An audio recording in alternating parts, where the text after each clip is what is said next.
Hello, everybody, and welcome to Connect Cybersecurity and Web3, the pitch competition that brings together leading members of the media with startups offering innovative blockchain and cybersecurity solutions. My name is Jim Glade, and I'm a partner at Publicize, a PR firm for growth. And I'm also joined by Salome Muriel, a colleague of mine at Publicize. We're really pleased to be joined today by a host of leading journalists who report in the fields of startups, technology, finance, business, etc. And we're equally privileged to host 6 very exciting startups offering innovative cybersecurity and Web3 solutions across multiple industries as they pitch their ventures in front of these distinguished media judges. We'll also be holding a Q&A session at the end of the event with the media judges. So attendees and startups that are participating today, if you have any questions about media best practices or the best ways to contact the media and get coverage for your company, please feel free to ask those questions during that Q&A session. Before we begin, just wanted to mention, if any startups have any questions regarding PR or communications, feel free to reach out to me at jim@publicize.co. Now, without any further ado, we'll go ahead and meet our judges. First up, we have Ivan Mehta, who is a technology reporter for TechCrunch, one of the leading technology news publications. He covers all things AI, India, internet culture, cybersecurity, software, ecosystems, big tech, much more. Before joining TechCrunch, Ivan was a writer for The Next Web, a leading technology news publication and events company owned by the Financial Times. And before that, he covered technology for the Huffington Post. It's great to have him back here. We're always happy to have him. So Ivan, thank you for joining us, sir. Thanks a lot, Jim. It's good to see you. Also returning, it's been a while, but we're really happy to have him back, is Ty West, the senior editor of national content for American City Business Journals, the publisher behind the Business Journals, which is a network of leading publications that cover business news in 44 markets across the US. He spent nearly 20 years within the company, previously leading the Birmingham Business Journal as editor-in-chief. Ty, also a pleasure to have you. Hey, thanks for having me. Thank you, sir. Next up, we have Chinecherem Neruka, who is a writer and social media manager for Business Insider Africa, the regional version of one of the world's largest business news publications. Chinecherem also regularly contributes to Hacker Noon, one of the leading news publications for technologists and tech enthusiasts that counts over 4 million monthly readers. He often reports on decentralized finance, artificial intelligence, fintech, and much more. We're really happy to have him. So thanks for joining us, Chinecherem. Hi, everyone. Hi, Jim. It's good to have you. Next up, we have Mark Gilman, who is a reporter and editor at Benzinga, a leading digital publication covering the financial sector with a reach of over 10 million active readers per month. Mark began his career as a journalist actually in the US Navy, serving on the USS Ranger aircraft carrier. From there, he became an award-winning radio news director before joining Benzinga. Mark, thanks for joining us. All right, I think he's still here if we don't hear him. We also have with us today Ray Fernandez, who is a contributing writer to Tech Republic, the leading trade publication for information technology professionals, and formed as part of the CNET network of technology publications before its recent acquisition. His work has also appeared in Bloomberg, Hacker Noon, SlashGear, and many other leading publications. And he's also a content writer at Publicize, where a lot of his ghostwritten content has been published in leading publications like VentureBeat, Entrepreneur Magazine, and more. Really happy to have Ray here with us. Thank you. It's good to be here. Thanks, Ray. And last but not least, we have Miguel Alfonso, who is a technology, business, and startup news contributor for publications in Spanish, including Entrepreneur en Español and Forbes Central America, both the Spanish language news versions of the leading entrepreneurial news and business news websites, Entrepreneur Magazine and Forbes. He's also a regular contributor to the Bogota Post, which is Colombia's largest English language news publication, and he also works as an account executive at Publicize. So Miguel, we're also happy to have you. Hi, Jim. Hi, everyone. Thank you for having me. Thanks, Miguel. We're truly honored to have everybody with us today. So I just want to say another thanks for all the media judges taking time out of their busy days to be here with us. Let's go ahead and begin the pitch competition, everybody. Startups, I'm going to bring you on in the presenter role, and you'll be able to share your screen and pitch for 2 minutes. I will be timing. We'll open up for questions and comments from the journalists as well. To begin, to start us off, never easy, but he's going to do well. We have Taylor from Eden Data. Taylor, give me 1 second, and I'll pass you the presenter role, sir. Awesome. Thank you, Jim. All right, you should be able to share your screen now, Taylor. All right.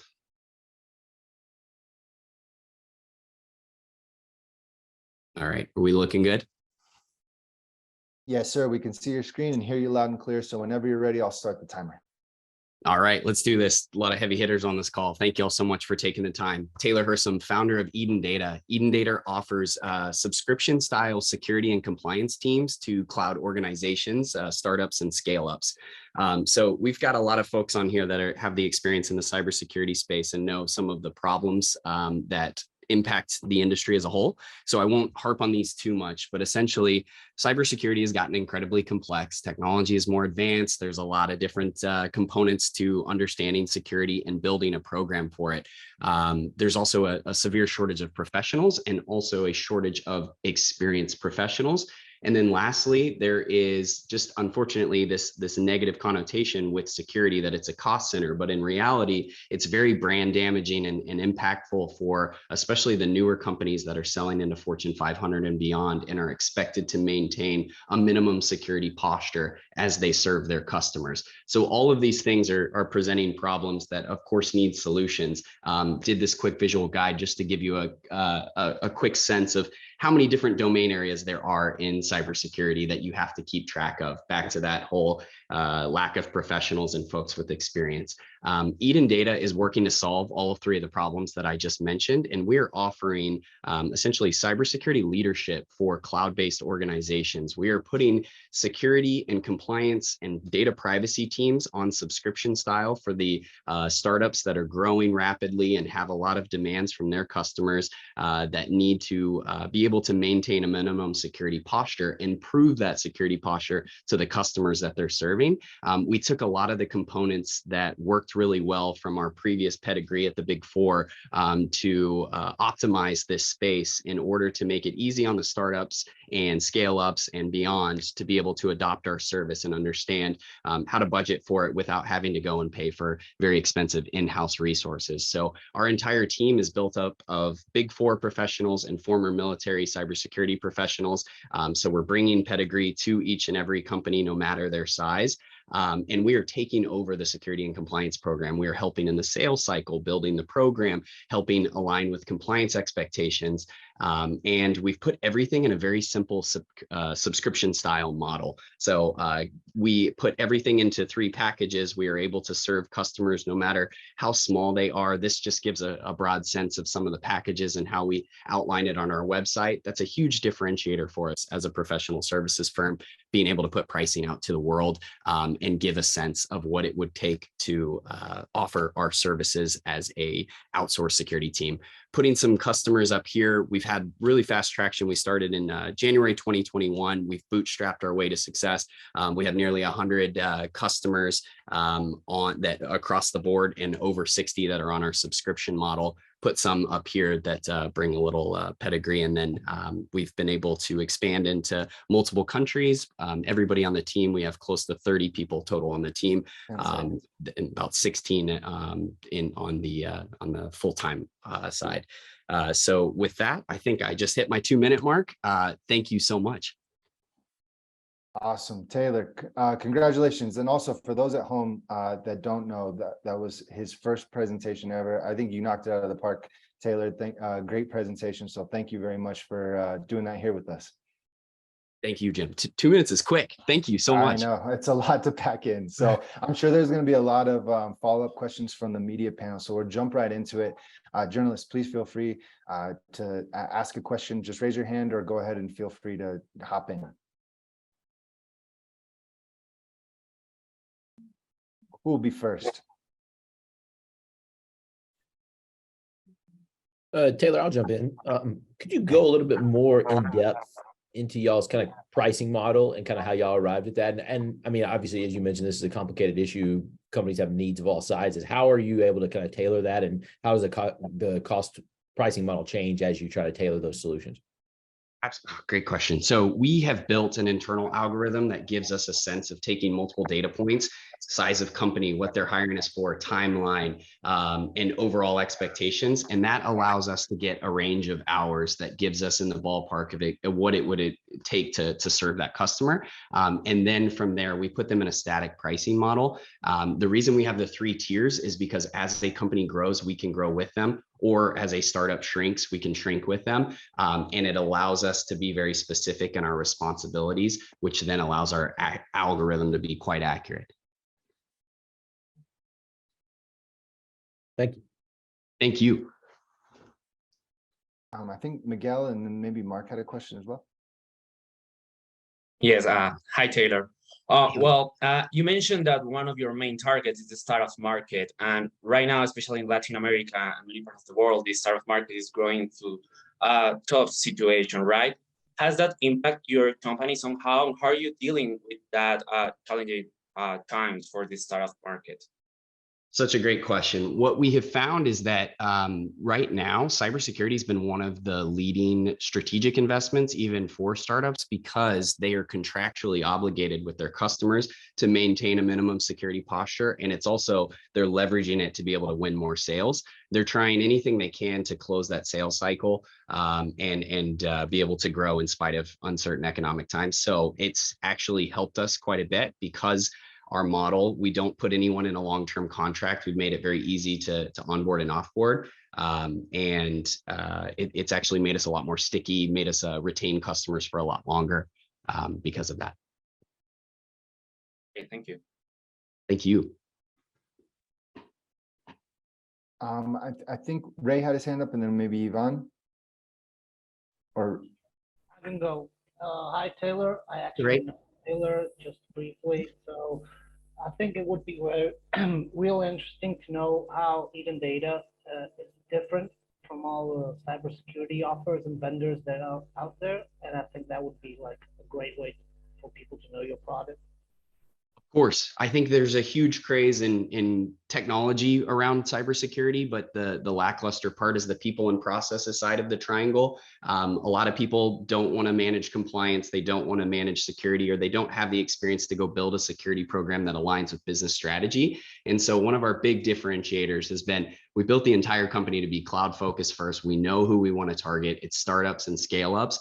That's a big enough market for us to play in, but because we built our entire company around that, we can be very specifically designing our service for those types of players. And then the other thing I think that's been really helpful is that we've built it into a catch-all solution where we're not hitting them with hourly rates. We're not hitting them with project rates. We are an augmented portion of your team, and we can take care of all of these problems that arise. I mean, just this week, we've had SEC guidelines and we've had the White House statement on cybersecurity strategy in the US. So things like that, when they pop up, we've been able to just put on multiple hats and dive in. That's one of our biggest differentiators. Cool, thanks. Thank you, Ray. Good seeing you. Yeah, Ivan, if you wanted to go. Yeah. A quick question. How do you manage your resources? Are they allocated per project, or are the experts shared across projects and clients? Because you're working on a subscription model. We have a fractional model. So each employee on our end is required to manage certain customers. However, we have made it to where, unlike this traditional virtual CISO model where you just have one person serving many customers, we've made it be a true security, compliance, privacy team in that we are all good at different things. And we have a really cool system where we have a revolving door style service where a customer has one champion that they're in charge of, or that they can go to on the Eden Data side, but in reality, they see multiple faces from Eden Data based on the task at hand. And then I'm sorry, there's a utilization rate that we leverage on the internals to make sure that we're calculating that appropriately and not pulling people across too many environments, which would greatly reduce our effectiveness as a service. All righty, Taylor. Well, congratulations on your first pitch ever and the first pitch of the day at Connect. So thank you so much. It was great. Thank you all so much for the time. It seriously means a lot. Sure thing. All right, next up, we're going to bring on screen Jasmine, founder of Rectify AI. Jasmine, give me 1 second and I will pass you the presenter role. Awesome, thank you. Just a heads up, I'm not going to do slideshow version because I have a demo to show you all. So just a heads Okay, cool. And by the way, you'll be able to share the demo now. You have all the permissions and everything, so sounds perfect. awesome. As a heads up, you are sharing your screen too, but cool. You can see? Okay. Yeah. Awesome. Thank you all. My name is Jasmine Brunson. I'm the CTO and founder of Rectify AI, a Web3 security platform making the world of cryptocurrency more secure and more intelligent. Imagine being on the cusp of the decentralized futures. Many people transact peer-to-peer, purchase NFTs, and invest in DeFi protocols. The challenge is, as this space grows and as innovation grows, hacks, scams, and exploits tends to be the #1 issue when it comes to mass adoption in cryptocurrency. We've seen issues with bugs in code and cognizance. A lot of people don't know what they don't know in the space, and then also FOMO. And so just to get a quick glimpse of some of the major losses that we had in the past 3 years, this excludes Terra Luna and FTX at the moment, but Rowan Network, Poly Network, Binance, BNB Bridge/chain, Wormhole. These are some of the major exploits that have happened. And we at Rectify AI believe that one day there will be a $1 billion smart contract exploit if we do not get together with the cybersecurity in this space. And so today we offer a one-stop shop solution for project development teams and their users. We offer smart contract auditing for an affordable rate for those emerging cryptocurrency projects to ensure that they have the next top level security when it comes to auditing our smart contracts. And then also we are doing a B2C side, helping end users in this space do due diligence on projects and offering the Rectify AI data portal so it could be their risk management system. And so in terms of the market opportunity, we've seen Web3 security exceed $21 billion in terms of the market opportunity for Web3 security alone. And then also exceeding $46 billion in terms of the AI cybersecurity opportunity in general by year 2028. And so here's a glimpse of our data portal. And so the idea is that people can, it's not playing. People will be able to see risk analytics associated with their investments. And so just let me know if you all can see. It looks like it's about loading, but it's not going yet. How about now? Yeah, now we can see. Awesome. So people will be able to connect their wallets, see the founders of the project, the date in which the project's founded, daily trading volume. But this is what differentiates us from our competitors. We have a risk score conglomerated from some of the metadata from some of our partners, such as Chain Abuse, Crypto EQ. And then also we tell you how many audits the project has had in the past 1, 3, 6, 12 months. This is the type of information you would know if you knew how to do your own research in this space. We can't just continue telling people to DYOR without actually helping them with high-level AI solutions. And so in terms of the revenue model, for the data portal alone, we have a free version, basic to pro. And then also for smart contract auditing, we choose to have a smart contract auditing price range that is 30% lower than some of our market competitors, so that people can come to us when they want to, experience having their contracts audited, but at an affordable rate. Unfortunately, when it comes to Web3 security on the smart contract auditing side, people are prone to overpaying for the service. And so in terms, that's time. Oh, sorry, 10 seconds. Oh, you might be wondering, what have we accomplished to date? We've won Biz on Hackathon. We're approaching the pre-launch for the data portal in the next few months. And also we have exposure to clients and advisory by way of the NVIDIA Inception program. And then also we won Tron Grand Hackathon just last year, tying with one of our competitors in Singapore, Slow Mist. Thank you all so much. And remember, don't get wrecked, get rectified. Awesome, Jasmine. Thank you so much. Great presentation. And again, I know it's a lot to fit in. So we'll go ahead and open up right away for questions from the media panel.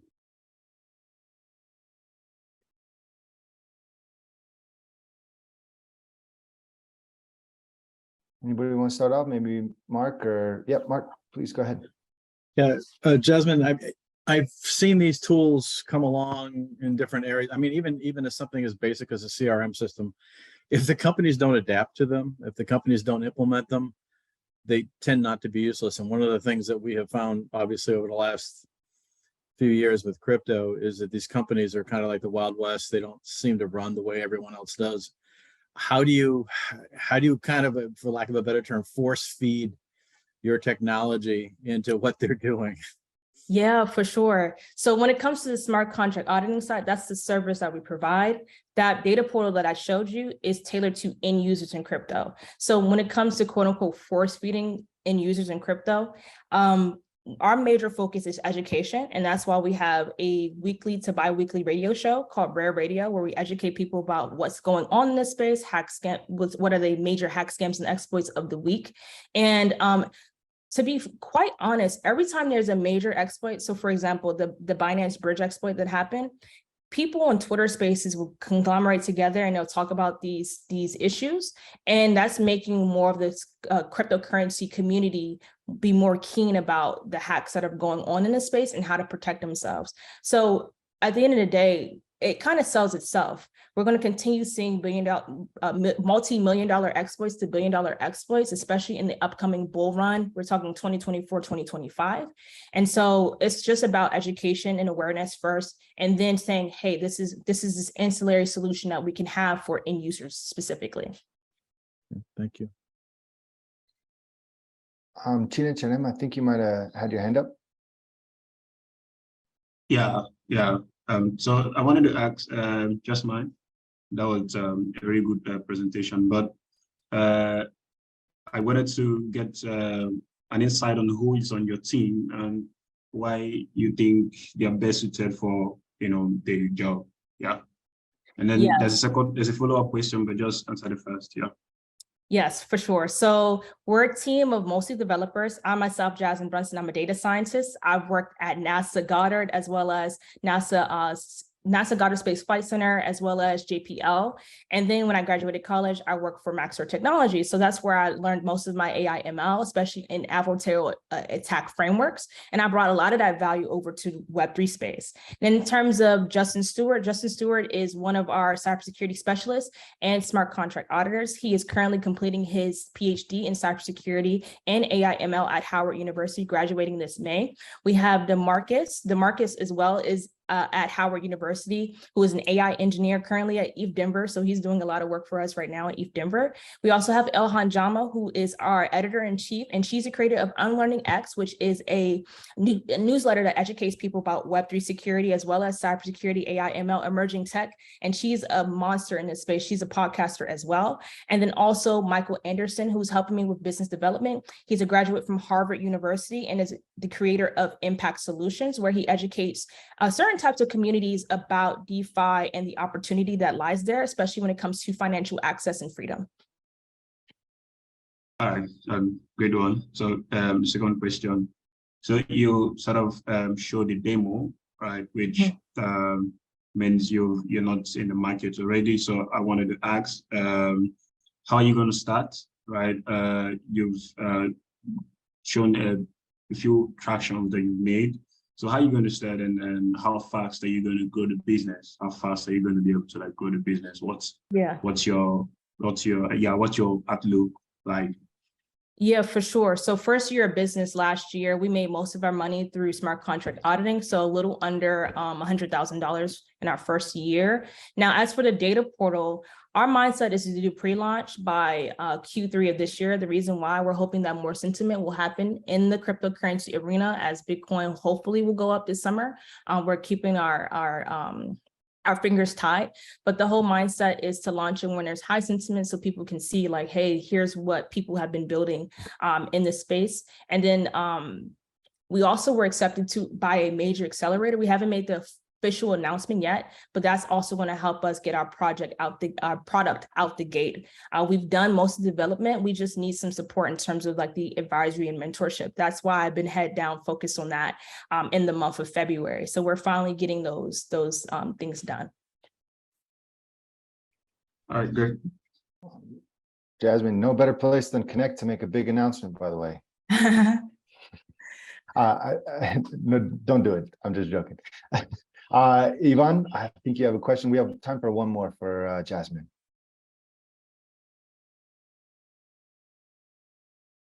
Ivan, you still have that question?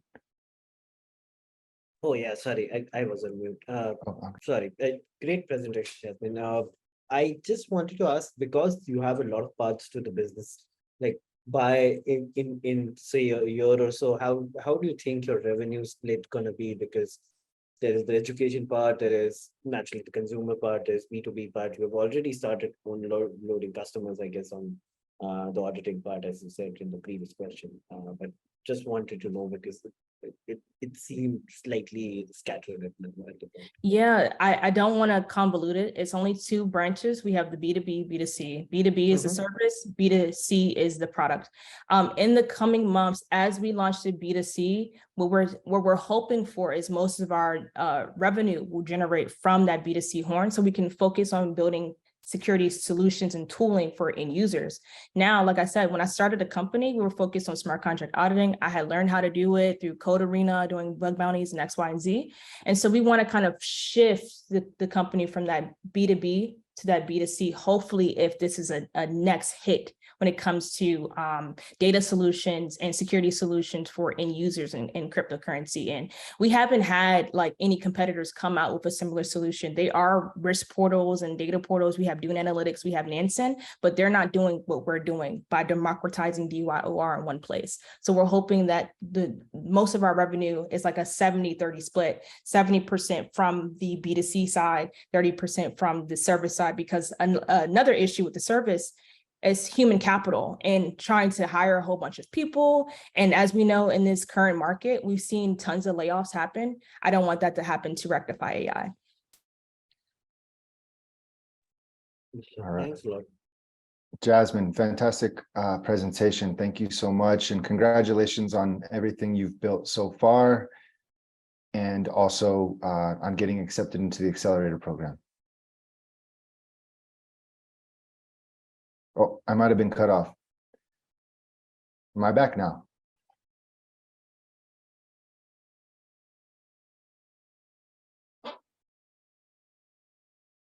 Hey there, guys. Can you hear me? Okay. Yes. Thank you, Taylor. I think we might have lost Jasmine. Okay, there we go. That might have been my I'm internet here. too. Sorry about that, Jasmine. I just wanted to say congratulations on everything you built so far, and congratulations on getting accepted into the accelerator program as well. Thanks for pitching for us today as well. All right. Next up, we have Sean Gordon from BreachQuest. Sean, give me 1 second and I'll give you the presenter role.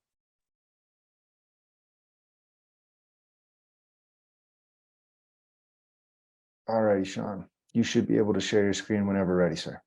All right. Hey, everybody. There we go. So we start with these foundational truths. Organizations spend fortune on cybersecurity tools, but attacks remain inevitable. All software and hardware fails, and compliance and security are not the same thing. But when you're facing that reality of your organization being breached, you're looking at 70 days to contain. That's not my data. It's hard to believe that data, but it's real data from IBM, and it's been this way for 7 years. It hasn't really gotten better. 70 days to contain, 200 days to detect. It's really expensive and it's really slow. And my team and I have been trying to understand why, and we realize there's many components. We focus first on labor. It's very labor intensive once you have an incident. You call in typically an external third party to come in and work on the incident. There are other challenges such as having visibility of the assets, access to the assets, communication with all the incident stakeholders. And so we realized that incident response needed to be reimagined and modernized because it's not fast, it's not scalable, and it's not automated, while attackers are using automation and efficiency, tools like Burp Suite, Metasploit, et cetera, et cetera. we created Priori to minimize the time, cost, and effort of incident response. But we didn't stop there just with looking at the response part. We realized that another challenge was shifting from reactive to proactive. To provide companies with a better understanding of their incident preparedness, we had to quantify their preparedness score, which is looking at responder pathways. By deploying Priori, you're able to put IR on autopilot. The preparedness score gives you an idea of how efficiently you can respond. It enables your team to be upskilled because the skill shortage and the talent shortage are two very widely known challenges in cybersecurity. And one of the best examples we have is BEC. Business email compromise is one of the most common threat vectors. Our solution, Priori, provides a solution to BEC in 4 hours. When we polled most incident response companies, they told us 7 to 10 days was the typical example. We can respond to a number of different types of threats. This is just an example. So our business model, we're an enterprise software company. We've just begun going to market since November of 22. Our initial outreach, this stat, 8.7%. 8.7% of the people we reach out to that are qualified as ICP or ideal customer profile, they set up meetings with us. Not reply, but set up meetings. So we're really focused on driving that commercial repeatability. Here's a slide on my team. We've got a group of 11 really talented developers. My co-founders are some of the most talented attackers. And we also have a number of Apex responders that help create this product. So I really appreciate your time today. Thank you very much. All right, Sean, great presentation. Thank you very much. We'll open up for questions from the media judges.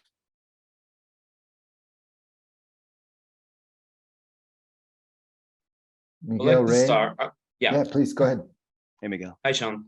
Well, I really like the presentation, and that proposal of Priori sounds really interesting and really useful, actually. Following on that, have you received any funding on how are you working right now towards the growing of your company? Because this sounds really interesting. Thanks, Miguel. Yeah, you can look us up. We've received about $5 million of financing. There's a TechCrunch article about some of the money we've raised. We have some other financing that we're working on now. And so we're really excited about going to market. We've just started, like I said, in November. So we're excited about building that customer base.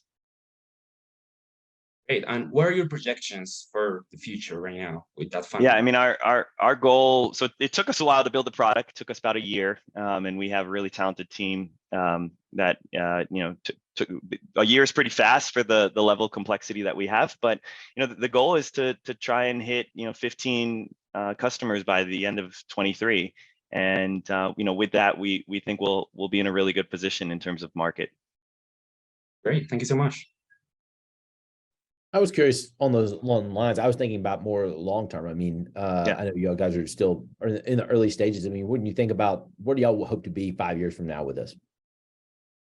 Hope to be the number one company that you think about when you're focused on moving incident response to be more proactive and less reactive. And frankly, as far as we know, we're one of the first companies that's focusing on quantifying your preparedness. Most companies are focused on quantifying attacker pathways. We're focused on responder pathways as well. So it's unique.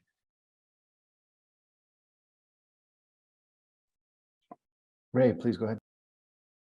Yeah, you talked about incident response and taking a proactive approach, which is kind of where the industry is heading. So I'm just wondering exactly how you could maybe explain us the details of how this works. You talk about a score, but what are you scoring? How are you scoring it? Do you give, guides, recommendations? Just a little more technical explanation of what the product or service is would be great. Yeah, so it's definitely software. The score is one of kind of the benefits, but really ultimately what companies need, if you recall from the presentation, the idea is like trying to remove some of that labor from the process, not because we don't think people are beneficial, but the problem is that a lot of those people are critical points of either failure or delay in the process right now. And another challenge, coming to the point, your question about how the formula of preparedness, when you look at visibility of access, when you look at visibility of assets, And then when you look at access to those assets, those two things are common challenges that responders have. And then you layer on top of that, how clean is this environment? Like what do we see? What type of activity do we see? How easy is it to triage those assets? These are all things that we've been able to quantify. So we're looking at, like, if you drop in 15 responders, and by the way, most responders are of varying skill levels. You don't get the A team where everybody is, the top performer. You have a mix. And so we found this was a fundamental challenge. And so how can we upskill your team? And that upskill is, by the way, platformized. So if Ray is the top incident responder in this group, how can we give some of Ray's capabilities to this entire group? And so that's something that we've platformized, which is very, very powerful, so that on day one, I just started incident response and I can run Ray's threat hunts. So we've got a really comprehensive threat hunt engine. We've got a comprehensive BEC engine. And by the way, I can also quantify how prepared you are ahead of time, which, by the way, most companies, when you ask them, tell me your preparedness, they can tell you once a year when they do that professional services audit. I can tell you every day, by the way. Yeah, that sounds interesting. So you do an inventory of assets, and you do explore the weaknesses. It's all automatic, but yeah, automatic. I mean, Okay. yeah. So like we're not trying to pitch like, hey, buy us for asset inventory. Like there's lots of companies out there that are great at asset inventory. That's cool. The problem is that it's usually wrong. When we show up and there's a fire and there's a breach, usually the asset inventory that they have is not at current, and also there's other challenges with access credentials. That's, I mean, two simple things just to keep it basic for this conversation. Thank you. Thanks, Sean. Mark, we have time for one really, really quick question and a really quick answer too, Sean. Sorry. Go back to that slide, the IBM slide with the 70 Yeah. delay. What do you want to bring that down to after a breach is discovered? I mean, What's we could do a 90% improvement. We've demonstrated that many times. Actually, 96 was on BEC, but yeah, we're real excited about that. Awesome, Sean. Well, congratulations for everything you guys have built so far. I know it's been a long year, but it looks awesome. So thanks for including us. No, of course. All right, folks, we're going to bring up our next presenter.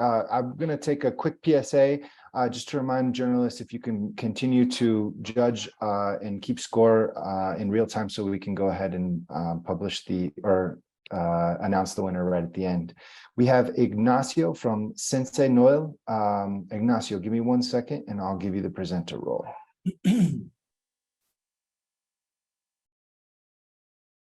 Alrighty, you should be able to share your screen, Ignacio, whenever you're ready. See, there you go.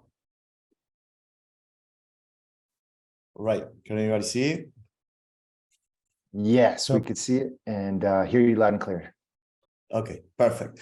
All right, my name is Ignacio Roisman. I'm co-founder and COO of Sensei Node. Sensei Node is the first blockchain infrastructure provider in Latin America.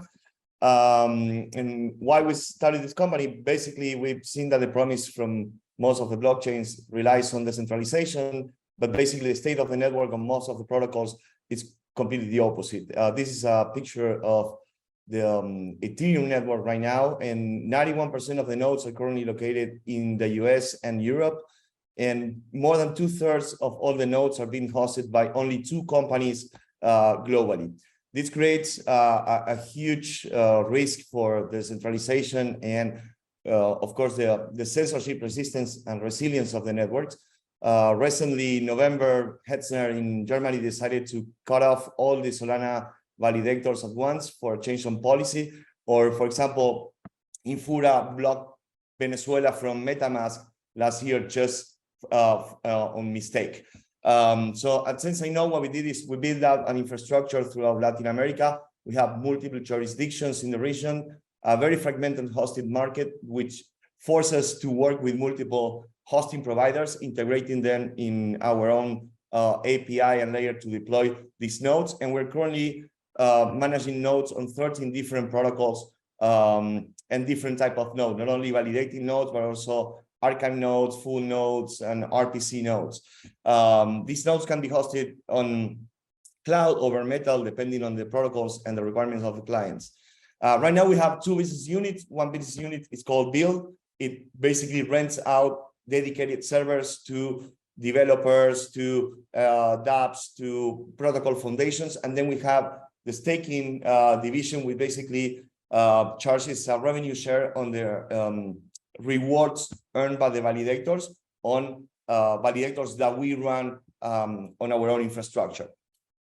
We launched the first NFT with an Ethereum validator as an underlying asset last year in October during DevCon, which basically was very interesting to see people presenting the idea of validators tied up to an NFT, and we were launching that in Latin America. And right now, we started the company in December 2021 after closing a seed round of 3.6 million with leading technology people from Latin America.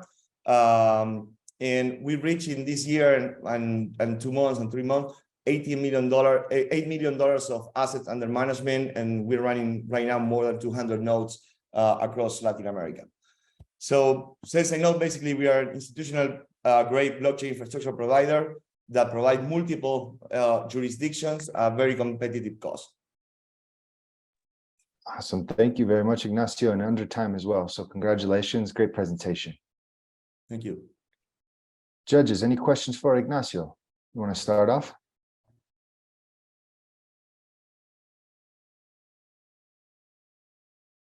Not sure, Ray, Chinechorem, anybody have any questions?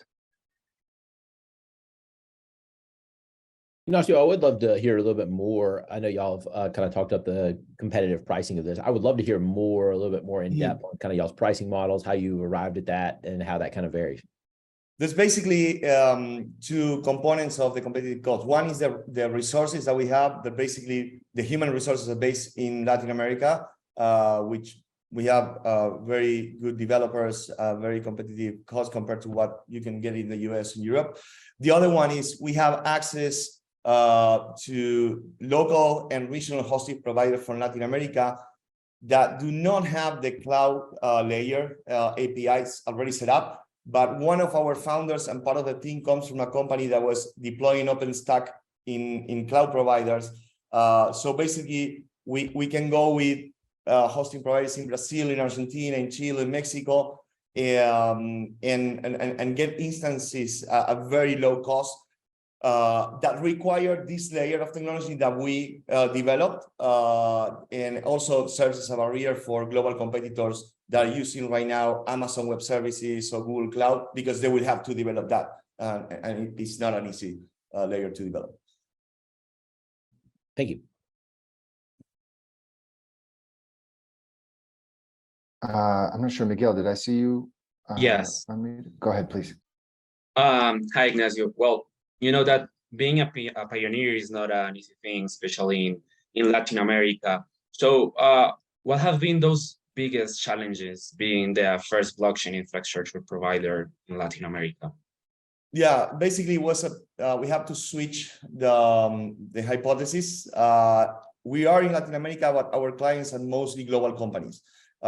We started reaching out to Latin American companies, but right now, for example, most of the exchanges in Latin America are not providing staking services. Most of them run their own infrastructure. So basically right now, most of our clients are composed by two groups. One is the protocol foundations themselves that, seeing the concentration they have in topography of their network, they're renting out servers from SenseiNode to diversify and centralize the infrastructure. We're working right now with 3 different protocol foundations. The other line of business comes primarily from global clients that want to outsource and diversify the infrastructure and are buying out nodes from SenseiNode in Latin America. Great. All right. Well, Ignacio, fantastic presentation, and congrats on being a pioneer in LATAM. We love it always. We're from Colombia, so we love it. Thank you. All right, Ignacio. Next up, we have Manuel from Belo. Manuel, give me 1 second, sir, and we will make you the co-host here. Okay. All right. You should be able to share your screen, Manuel, whenever you're ready. Hi, everyone. Hope you're doing great. Let me know if you see my screen. Yes, sir. Cool. Hey, well, thanks for the space. My name is Manuel Godroa. I'm CEO and co-founder of Velo, and we are simplifying the finance for freelancers in LATAM. At Velo, we are empowering freelancers like Juana, this is Juana, to streamline their finance by simplifying the collections of their payments, savings, and reducing fees, time, and effort. One of the problems that we encounter is that there's millions of freelancers in LATAM, and they invest a lot of time in different platforms, needing to face a lot of effort, obviously understanding, and also paying high fees, which can go up to 10%. And this is obviously quite massive in terms of the market, not only of Juana, but there are billions, as I said before. So what we created is a product in which we can help Juana have a one-stop shop to manage their everyday finance. They have a card, they can pay for services, they can spend mostly everywhere. They receive the payments directly from USD in the States, euros or GDP directly into our bank account, in their balance at Velo. They earn on their assets, and obviously they can live with Velo every day, which is kind of the value proposition that we are aiming for. The market is huge and it's growing a lot. LATAM, it's the most, the biggest, the market that is growing the most in the upcoming years. So right now it's $150 billion in revenue generated by freelancers. This will grow to almost $500 billion in the next 5 years.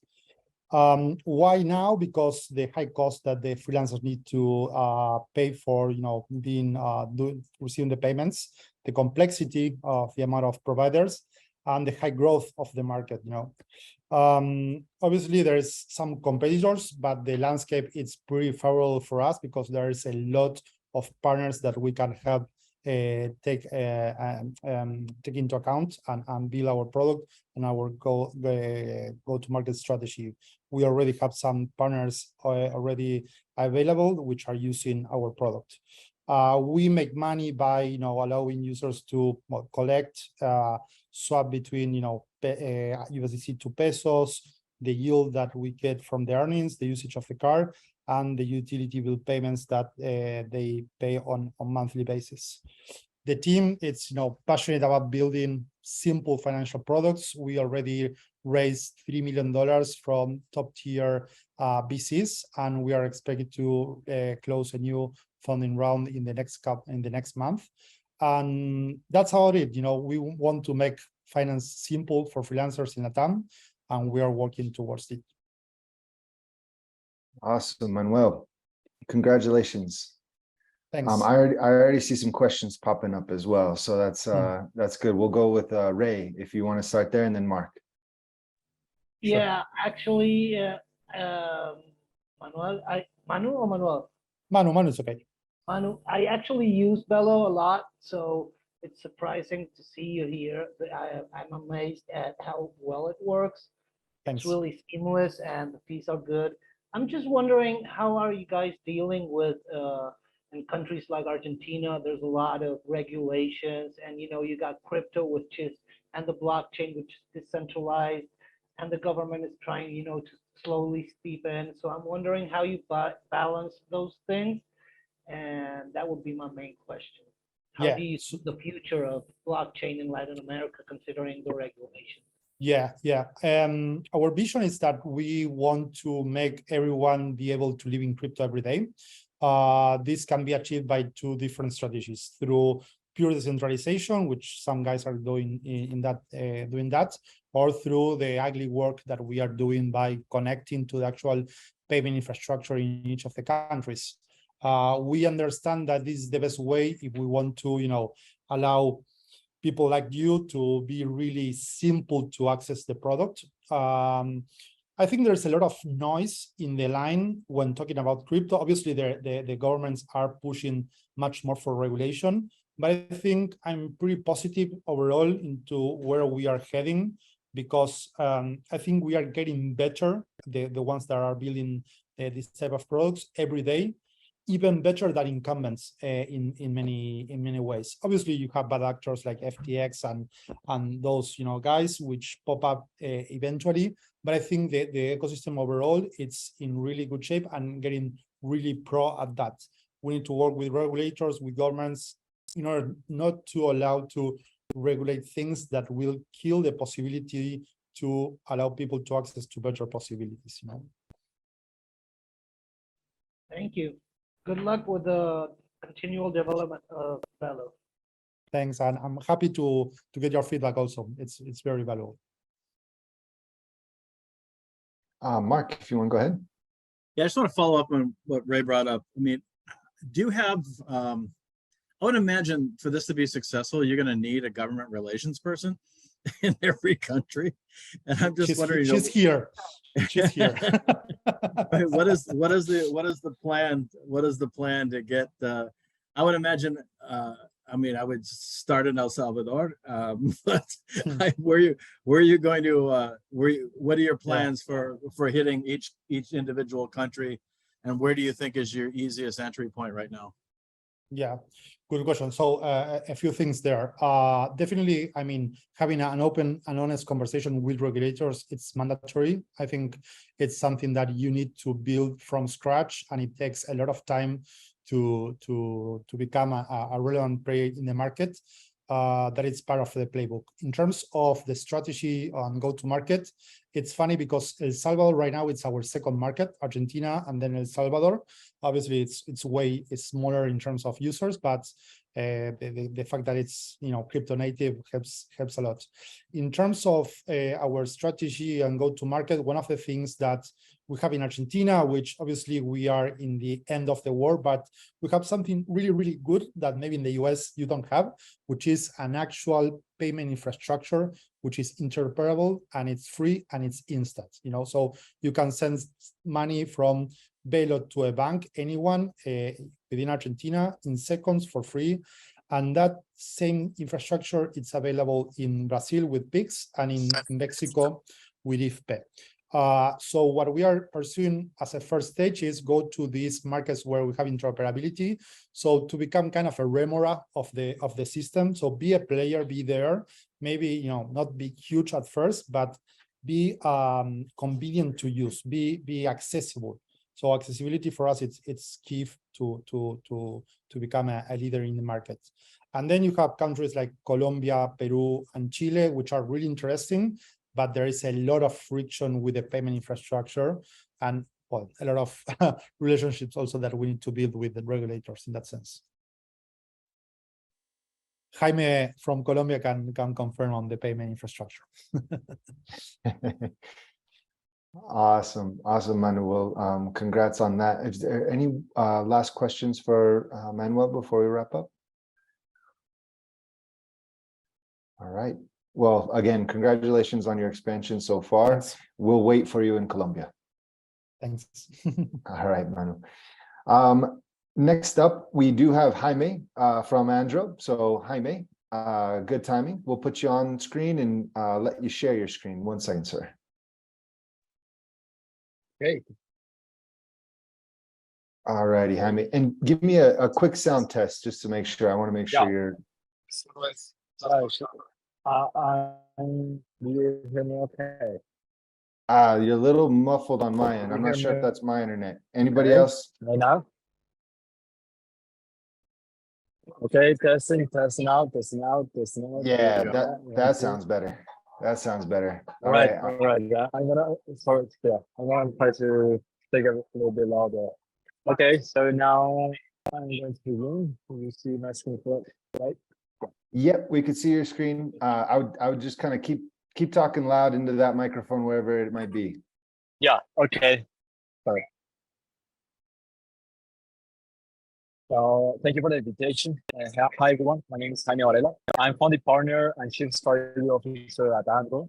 Andro is a crypto security startup focused to protect stablecoin savings over the detect risks they have. Many of you have heard about FTX, about Terra. USD, for example, was a stablecoin built by the Terra project blockchain that depend from their $1-to-1 traditional dollar account.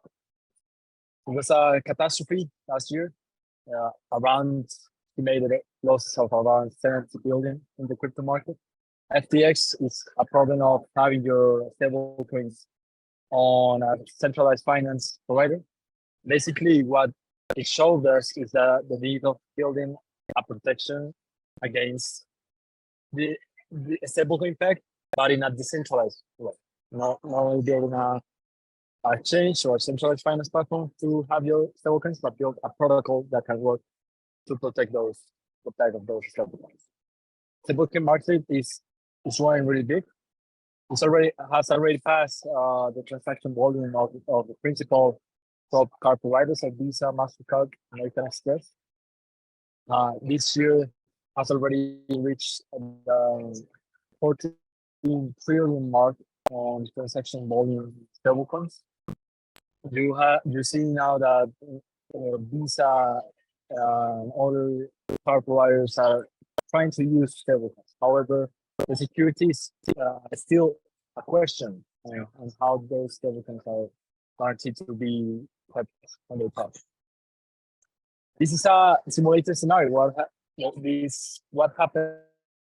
What will have happened if Binance USD, for example, after the regulatory problems it has last month? What will happen if Binance USD went to zero? What happens if access couldn't achieve the compromise they have to keep the pack one-on-one? That's what Andrew is trying to solve. We want to achieve a very good experience along with smart contracts to build a decentralized finance application, non-custodial. It's not a token. It's a protocol that will allow you to protect those stablecoins. We're gonna connect you to the Curve and Uniswap decentralized exchange protocols in order for your funds to keep growing, while you keep diversified on USD, USDT, DAI, and other stablecoins.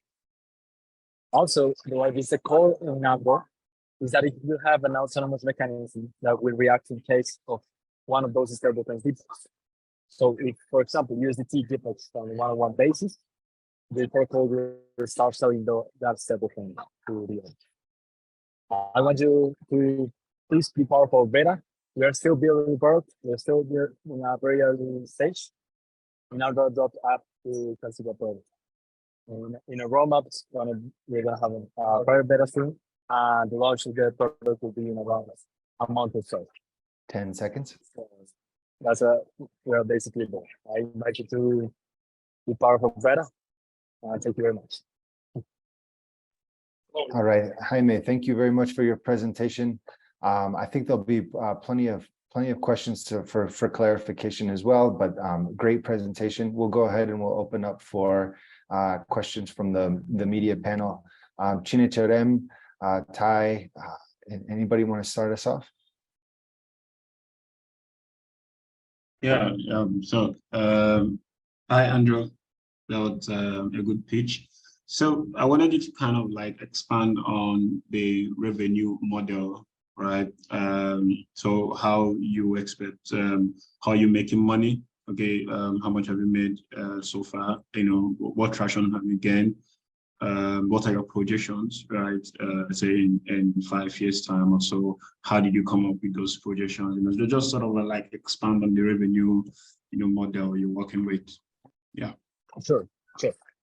So Andrew will offer a 3-tiered plan. Basically, it's gonna have a very similar SaaS model of pricing.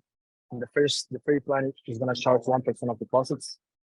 It's aimed to basically test out the product. The second tier, we're gonna have a revenue-based start of all the carry that the stablecoins have on the centralized exchanges where they are lent out. So if those stablecoins are yielding around 4 to 8%, Andrew is going to receive a part of that yield. And the first tier is our enterprise solution, basically to be incorporated by other exchanges such as Hulu, my previous startup, or maybe Bell. It's one of the companies we want to aim for to offer this protection solution. Gotcha, Jaime. All right, great. All right, folks. Well, Jaime, thank you very much for a good presentation. And, I think it was a little hard to hear you, just as a heads up, but we'll definitely make sure that works best next time. But honestly, we'd love to have you back, and it was a great presentation, Jaime. Thank you for the invitation. Sure thing, sure thing. All righty, folks, let's move on really quickly to our final presenter. We're going to bring on Kelly from Solve. And before we do, I just wanted to say thank you to all the judges for their for scoring in real time. It looks like everybody's up to date, but just wanted to mention as well, if you wanted to make any changes or anything to the scorecard, we'll have a little bit of time at the end too, so no pressure there. Kelly, give me 1 second and I will pass you the presenter role, sir.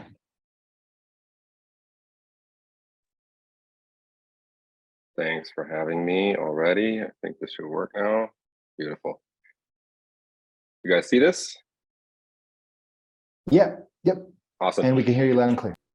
Great. Awesome. Just to clarify, Solve is a legal entity. Modernist is our DBA.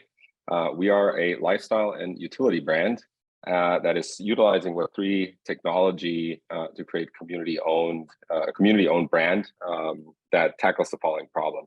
So over the last years, we've been heavily experiencing Web3, NFTs, crypto, had significant problems. The one big problem that we see a lot is that a lot of people spend a lot of time that really has no return, that has no good ROI, and it's a waste of productivity. Additionally, with the fall of FTX, et cetera, we saw a lot today, people talking about this, the trust in the space has plummeted tremendously. And mass adoption is lagging. And there's a big problem in the way that we communicate Web3 to the world because it comes from a lot of engineers, but there's not really a way to engage in Web3 without actually having to understand Web3.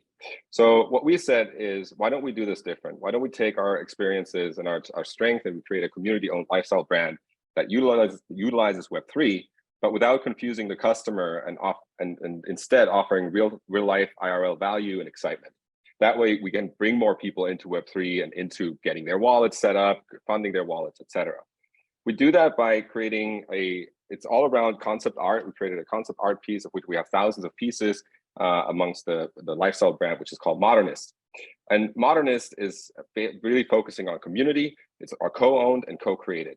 What does that mean? How can you participate in Modernist? You can buy a membership, and this membership is based on a non-fungible token.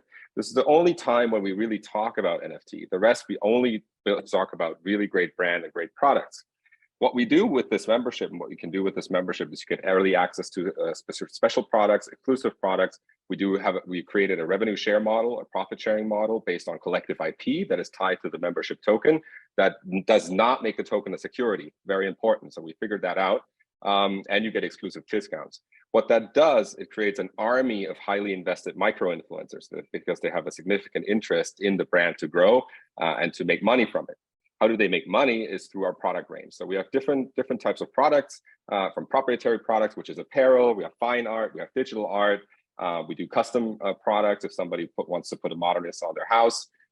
We do brand IP licensing. So this, for example, are snack bites that are bringing art to your aisle. So when you go shopping to Whole Foods, instead of finding dull, healthy snacks, you actually find art that you want to have in your kitchen. And lastly, and this is what we worked on for a very long time, we're also creating a community creator app that basically turns your community conversations that today happen on Twitter Spaces and in Clubhouse into a marketing powerhouse. So what we do there, we utilize AI so that you can record a podcast in 15 minutes and we turn that into social assets, blog posts, press releases, you name it, with the click of a button. And so you basically just have to build community and the community conversations become a marketing tool. The business model behind this is pretty straightforward. So for the proprietary products, we do direct-to-consumer sales. On the brand IP licensing, we have royalties. And on the app, we have subscriptions. That's the basic business model. Additionally, and how do we create these products and how do we explore those is especially through lifestyle, focusing on the lifestyle utility, ownership utility, and co-creation utility. And then we do these brand partnerships. So these are, for example, Bitbasil. is a big one for us. Maybe some of you know them. Luna Prize is a big one. I'll talk about this in a second. We created a song that's now on Spotify, generating revenue for the members. So we look at different things where we can innovate with Web3 on real life products that can benefit the entire membership. This is done through Modernist L'Atelier, that's our studio.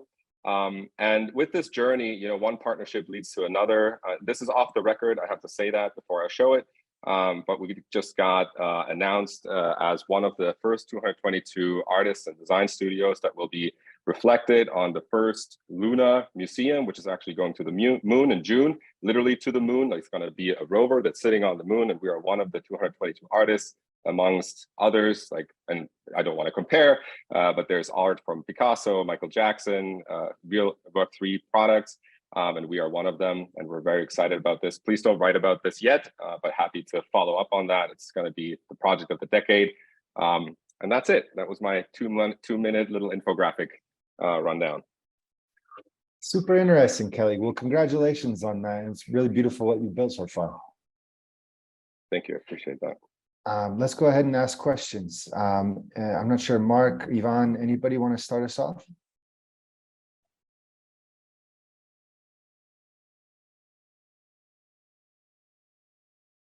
Nobody's got a question for Kelly? Was that succinct? Okay. Miguel, there was one from Ray, I think. Ray had a. Well, we'll start with Miguel and then maybe Ray. Oh, yeah. I'm sorry, I think my video is kind of glitching. Kelly, congratulations for the Moon project. I mean, that's amazing. And everything you do, really good. Yeah, it's really interesting. But I would like to know, like, what are your main competitors in this market? Because this is kind of new for me. So what are your main competitors here? Yeah, on one side, it's a very interesting question. On one side, we obviously have NFT projects, right? We're a brand, but we have NFT projects that hope for the same liquidity into their projects.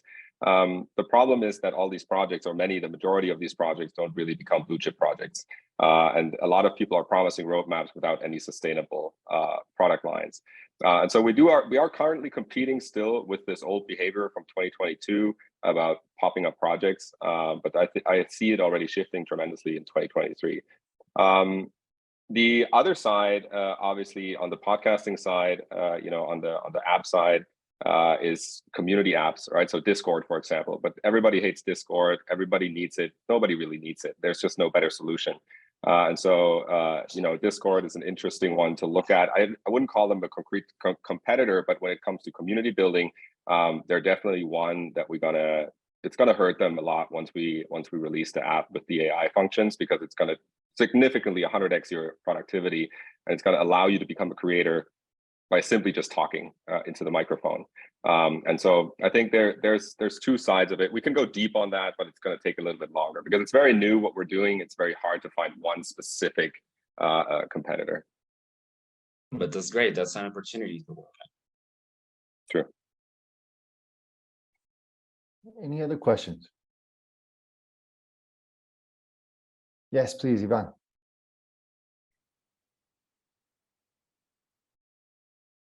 Oh, I don't think I hear you. Sorry, I was on mute. How do you kind of convert, or do you plan to convert people who are experiencing your product IRL to folks who actually participate in the Web3 part of the community? Because say, like you said, right, like I might see the snack in Whole Foods, or I might see the product somewhere. I might not be aware of crypto at all, but I could be an artist. I could be a potential someone who could participate in the community. So how do you manage the conversion? Yeah, excellent question. So there's a couple mechanics that we're using. One, so for example, if you take the snack, the art piece will become a sticker, and under the sticker is a QR code that will lead you to the membership page. So that's the first step of how we get actually people to the membership page. On the membership page, we explain that as you become a member, you can own 25% collective IP amongst all members. That will give you a biannually payout of the profits of the store. And so we got to get them excited about money in their pocket in order to go through the hurdles. We analyze how many steps it takes for people to actually get a wallet, fund the wallet, understand how to trade assets. It takes 36 steps, and there's 0 magic moments. All you get when you onboard into Web3 is be careful of that. Don't share that wallet. Put that in a safe. Don't share it with anyone, right? So we're faced with, in the mass adoption, we're faced with all these warning messages. But when people were excited in 2020, and I don't know how many people got into Web3 when NFTs went through the roof, everybody went through these pain points because it basically meant, sorry, buddy, sorry, I'm watching my son today. That's why I'm on and off. But basically when people got excited, right, then that's when they're when they're ready to really go through these steps. And so it's a journey, right? So you get them excited, then you show them how it brings money into their pocket, not through any promises, through the value of the NFT. The value of the NFT will rise automatically as more profits will get shared. Sorry, buddy. As more profits will be shared. But through this excitement, we start converting people and explaining through educational content how they actually can participate. That's one step. The second step, really quick, is NFC chips. You probably know NFC chips. NFC chips can be in tags. So the fashion that we do and the apparel that we do, like patches, we're integrating NFC chips. So if you are already a member, the best thing to talk about is if I tell you as your friend, hey, this is a really awesome hat. Where did you get it from? Oh, by the way, tap your phone on the hat and then you get the membership. So we're trying to utilize the IRL products to bring people in through NFC chips and QR codes to then convert them to our site. And then from there, we have educational content and excitement that converts them to become buying members. Fantastic. Ivan, that answer the question? Yeah. Okay. Awesome. Well, Kelly, great work. I was going to ask if you were the artist behind that amazing painting behind you, but I think it might be your son. Well, yeah, we just got announced the moon, and this basically is the moon image that he made me yesterday. So this is Oscar. Hey, Oscar, you did a great job on that. They say you did a great job. No. All right. And your dad did a great job in his presentation too. So congrats. Congrats, Kelly. Thanks, guys. Sorry about that. No, not at all. Not at all. Not at all. Thanks so much.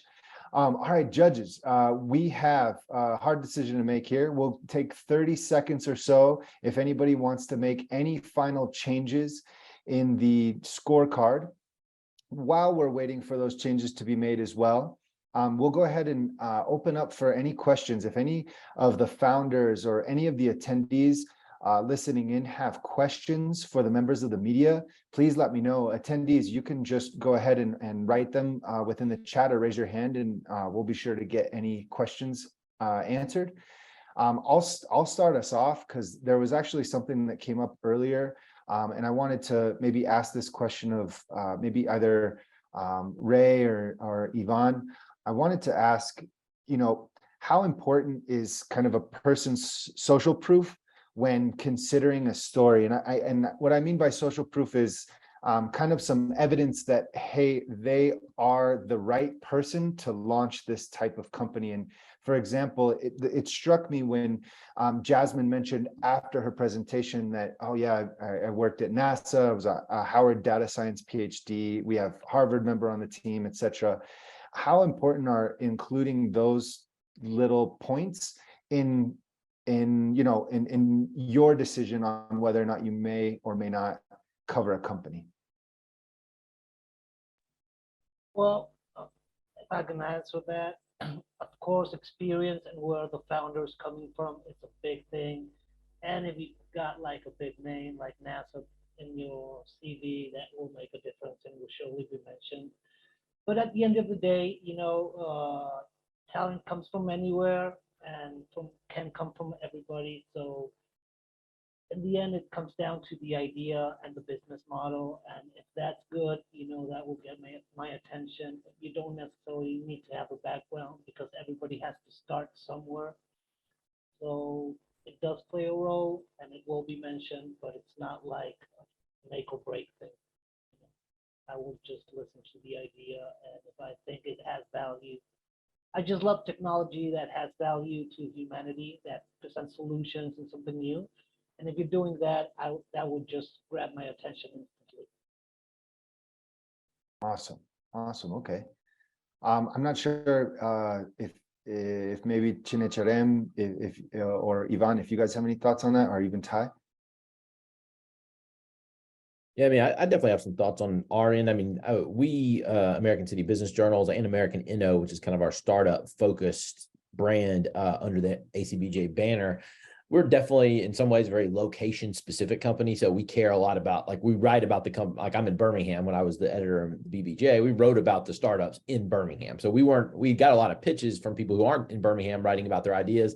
Most of our publications, that's not something they're going to care about. They care about that local impact. In terms of getting to like experience though, I mean, what we really care is about impactful ideas, companies that have potential, companies that are already on kind of that growth trajectory, companies that are raising money, companies that have news. Those are generally the things we look for. If you're a serial founder in our one of our communities and you've raised some money and you have a new venture, yeah, we're probably going to write about that. If you're somebody that doesn't meet those check boxes yet, that doesn't mean we wouldn't write about you. It just means we need to know you more and hear a little bit more about it and like make that introduction so we're aware of you. That's kind of a spot that we often air. We get pitches like from completely unheard of people that we don't know anything about, and they don't really have any measurables at that point. It's not that we don't want to write about them. We need more impact and news because we get a lot of those pitches just to stand out. It really comes down to that impact. Gotcha. Interesting. And I'm wondering, how often does maybe a person reach out to you that doesn't have that story right away, but down the road, that relationship is kind of built? Does that happen quite often? Oh, no, we have plenty of, I mean, from my time in Birmingham, I have plenty of examples of that where we've had cases where, somebody's reached out and say, here's what I'm building. And we've said, hey, we'd love to hear more about this. Keep us posted as you kind of go along your journey. We're not, I mean, I know there's different publications out there. We're not somebody that generally writes just about like an idea, but once you get to a certain point, that's when we're interested. And it varies from market to market. In Birmingham, it's a lot different probably than the benchmark in our Bay Area, where they're dealing constantly with large companies. It varies from market to market. In Birmingham, you raise $500,000, we'll probably write about that. If you're in Boston or Silicon Valley, probably not, just because of the volume. So it kind of varies. So I would say tailor that pitch to whatever publication you're talking to and what their audience is trying to reach. Because in our case with ACBJ and with American Inno, our audience in these communities, they want to know who the startup founders that they should be making contact with. That's what our readers are looking for, and that's what we're trying to deliver. No, it makes a bunch of sense for sure. And I'm wondering, maybe a follow-up to Yvonne, in terms of your coverage area, which is much vaster. I know you cover India for sure, but also I imagine kind of outside of India, startups as well. Yeah. So I mean, and I think it's a little bit different in that, for example, if I'm in Birmingham, I can talk to Ty, I can go and visit him for a beer or a coffee. How do you kind of keep up those relationships with folks when you're so far away? I'd love to hear about it. I mean, I talk to a lot of founders just off Twitter, product hunt.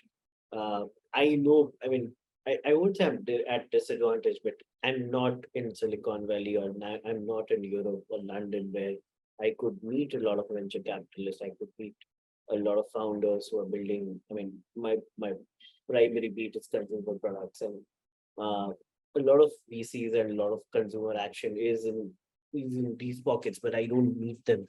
So I try and definitely get in early to talk with these founders. And like Ty said, like a lot of times that relationship is being built early.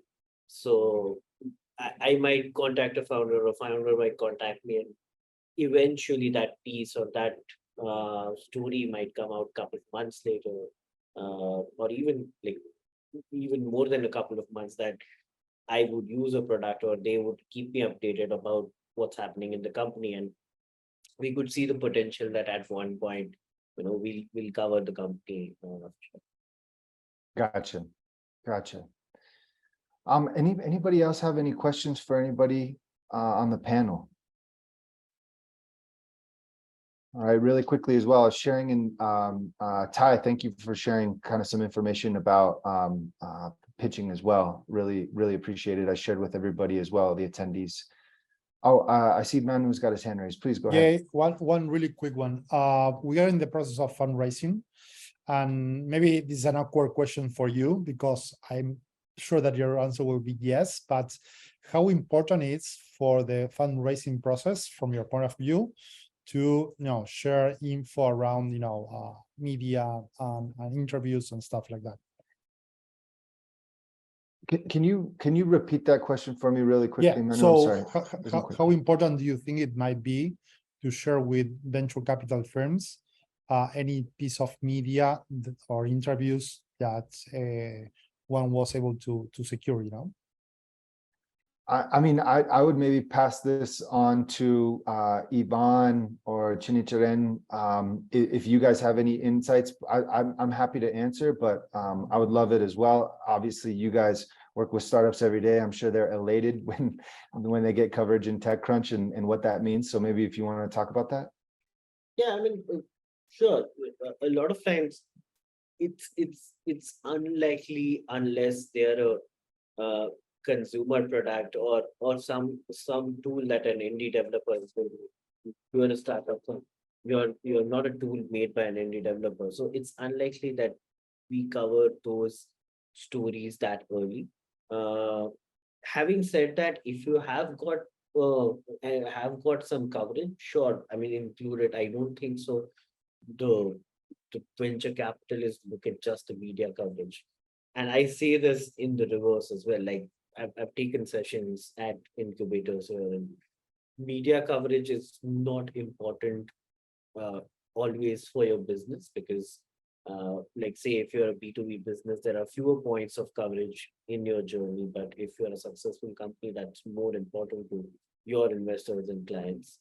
So it's a good to have thing rather than a must have thing in your pitch deck. I mean, I haven't really seen pitch decks, a lot of pitch decks that have coverage mentioned unless they are raising for another round, I would say. I mean, at least for the first, like a seed round or something like that, there's a chance that they don't really have a lot of coverage. But say if they're raising a series A, B, C, or any of the middle rounds or extensions, then it might matter that but it could be a footnote for sure, like that, you've been covered in this. Okay, thanks. For sure. And Manuel, I think from the kind of the PR perspective, in our experience, I've seen media coverage lead to customer acquisition directly, whether it's like a big contract with the government, et cetera.